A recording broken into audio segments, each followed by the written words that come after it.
So for more on this story, we've reached Alicia Loblaw. She's a mother of 2 children who were sick in this outbreak. Alicia, thank you for joining us. Thank you for having me. First, how are your children doing today? Um, they're doing okay. We're fortunate not to be, one of the families that has severely ill children, that are requiring admittance to the hospital.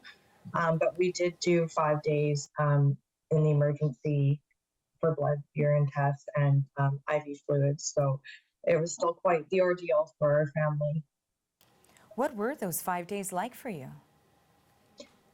It was, you know, First, I want to say that the frontline staff that we encountered at the hospital were amazing. All of the nurses, the volunteers, the triage staff, they were so overwhelmed when this flood of children started coming in. And, although they were trying really hard to help and do their jobs, we were still met with a lot of compassion.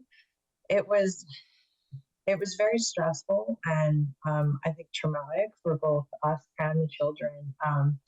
They were kind of old enough to be aware, but not really old enough to know what was going on. And both of my kids required IV fluids as well as the blood test. So, having that done to them and not understanding why, mommy and daddy can't stop these people from hurting them, and not knowing that, they were just there to help. It was hard on us, and it was hard on the kids. And being in the ER environment for, 7 hours a day with just terrified and screaming children, it was wearing on our nervous system. It was wearing on their nervous system. And, though we're home now and on the mend, I think it's going to take some time to recover from that. Now, how old are your children, Alicia? My oldest is 3.5 and my youngest is 21 months. In terms of now having care for them, of course, they were attending daycare. That's what enabled their parents to go to work. How are you guys coping now? Because certainly, I would imagine there's hesitation in sending them back. You want to monitor their health, as you've just described. They've been through a very traumatic experience, and so have you both. Yeah, I think that one thing that a lot of people don't realize is that the E.coli stays in their system, we've been told, on average of 31 days, could be shorter, could be up to several months.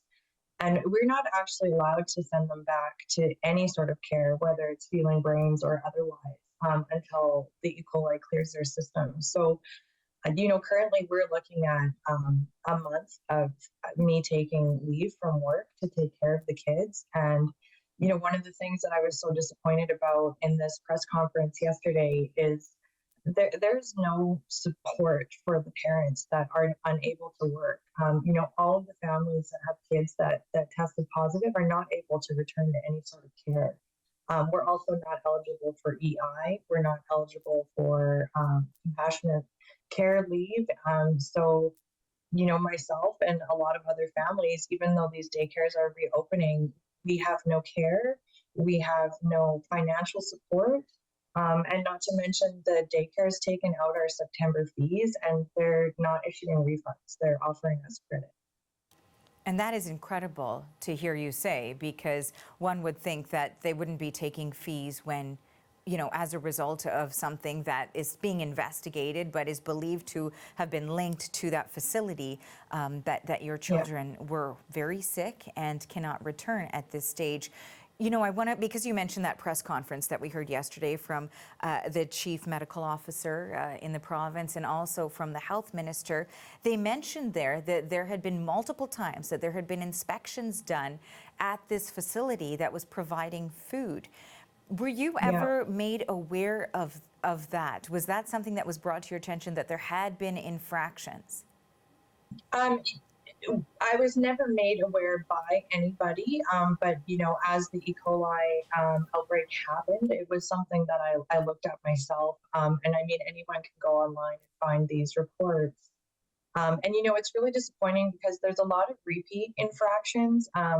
For instance, the sanitizing solution was tested on multiple occasions and found to only be water. So essentially, they were cleaning with just water.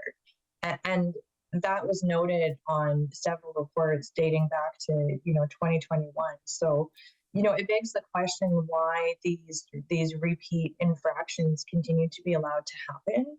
And seeing the report that came out yesterday of the investigation that happened, I think it was on September 5th, and reading about the state of the kitchen, with the cockroaches, the sewer smell, that they didn't have any infrastructure in place for their transportation to keep the food at safe temperatures, despite being a food catering company. Like, these issues don't happen overnight, and I'm wondering why they weren't noted in previous reports.